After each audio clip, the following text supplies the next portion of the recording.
హిందూ జీవన విధానం మనకు నేర్పుతున్నది ఏమిటి? లేదు లేదు అని ఏడవకు, ఉన్నదాంతో సంతృప్తి పడు.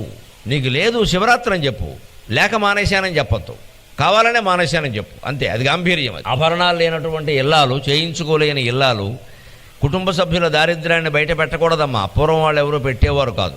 అదేమిటమ్మా మంగళసూత్రం కూడా పసుపు తాడే ఉంది, కాస్త నాన్నతాడైనా చేయించలేదా మీ నాన్న అంటే, అసలు సంప్రదాయం ప్రకారం పసుపు తాడే వేసుకోవాలంటది, గొడవ లేదు, మొత్తం ఉన్నవాళ్ళు తీసేయాలి. ఇప్పుడు పసుపు తాడే వేసుకోవాలి. ఈ మధ్యన వచ్చాయి ఇవన్నీ ఊరికే ఫ్యాషన్లు అన్నీ అంటుంది ఆవిడ.